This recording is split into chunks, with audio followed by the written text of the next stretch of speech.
we seem to have talked a lot this season about what's going to happen this summer with midfielders and how many are wanted. And, as David's mentioned, Bellingham and Caicedo and Alexis McAllister and Mason Mount and Declan Rice and so on and so forth. I start to get the impression that whilst they're all coveted, I'm not quite sure how many people are going to be able to afford any of them at the moment. Well, it depends what the asking prices are, doesn't it, really? And it depends, West Ham, I think, for a long time have looked at Declan Rice and thought, that's a guaranteed £100 million for us. I'm not sure that they'll necessarily get that now. Partially because he's not had the best season. That's not entirely his fault. His team's not had a great season. But also because I'm not sure there's going to be the auction that West Ham have long hoped that there would be, with Chelsea obviously now not being in the Champions League. If Liverpool can't afford to do a Jude Bellingham at over £100 million, can they afford to do a Declan Rice at over £100 million? Are Man United happy with Casemiro doing that role for the next couple of years? Which really leaves Arsenal in quite a strong position, I think, to get the deal that they want, rather than the deal that West Ham want. I would still expect that to be 75, 80 million pound or so, if that deal is going to happen. But I do think it's different to what it was before. Arsenal should be able to spend quite a bit of money this summer. I think their fans would expect that. Back in the Champions League, they didn't go and do the kind of Mudryk deal in January, so they should have budget both left over and to come. And I think, when Arsenal step back, they might still win the league. They might go into it as champions. If not, you'll be back into the Champions League with what should be a pretty hefty budget to spend as well. Have they, do you think, Adrian, got a hefty budget to spend? And also, there was sort of a wry smile on your face when Adam went, Arsenal should be in a strong position here, because I'm guessing the pessimistic Arsenal fan will go, God, when we've been in a strong position before or in a one-horse race for a player, we then seem to lose them. It's not an unfair comment, Chappers. It's not. I mean, we all know what's happened. Goodness me. Getting deals over the line has been protracted so often, hasn't it? And often Arsenal have missed out. Don't know. I do get a better vibe about Declan Rice. I'll shake on it with Adam, by the way, on 75, 80 million. Yeah, we'll do that. We'll do that deal. I don't know. Do you think he's that good? Oh, I do. Yeah. No, I really do. I've done co-coms on quite a few of West Ham games this season. Not loads, but 5 or 6. And every time he's been their best player by a mile. And in a bad season, playing for a bad team, he still regained possession more than any other player in the Premier League. There's him and Rodri, head and shoulders above the rest. He is a ball-winning machine. You saw him in the game against Arsenal. He's just here, there and everywhere, picking up loose balls, and not just getting there, making the right choices when he gets the ball. Forward passes, accurate long passes. He's got great drive. He's quick, much quicker than I think people give him credit for. And the part he played, whether you think it was handball or not, the part he played in that penalty was trademark Rice. And I can just see him in an Arteta team. He is the perfect midfielder for Mikel. So I really hope that Arsenal can get this over the line. Would he be? Because we always seem to look at Arteta's coaching at the moment through the Guardiola prism.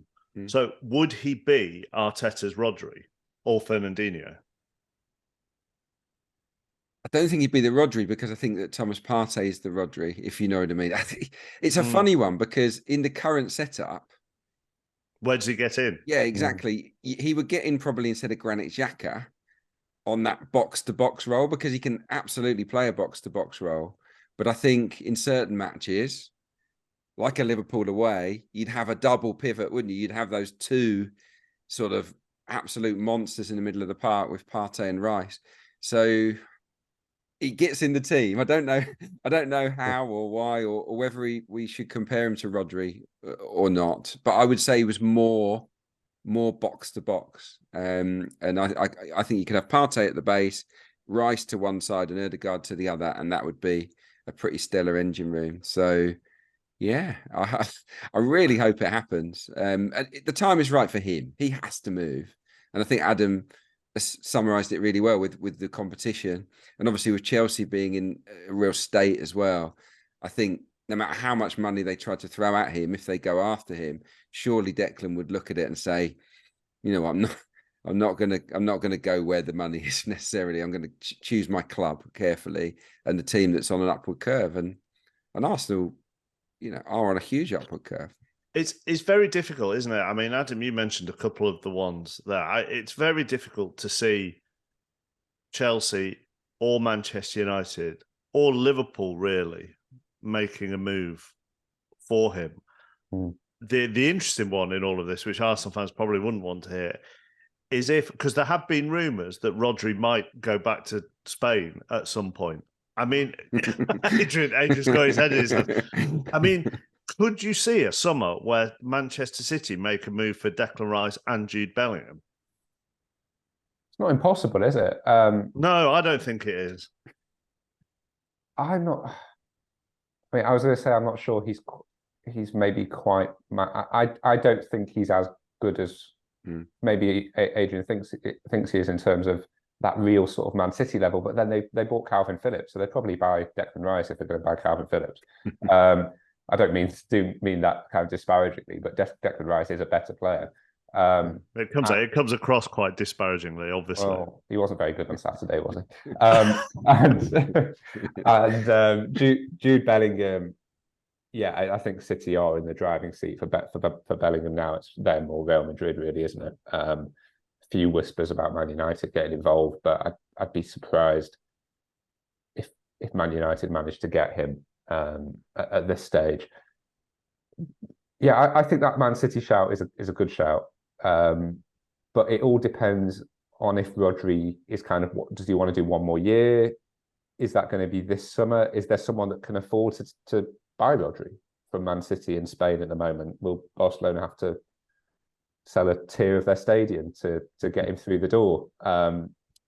So I think in the idea of it, I think that's right. And also, just the age profile of Man City's midfield is getting on a bit. You know, you look at Rodri and De Bruyne and Bernardo Silva and Gundogan, and you can tell that is, if Guardiola is going to stay, that is going to have to change this summer, even as they sort of cruise towards a treble, and everything looks pretty perfect as it is.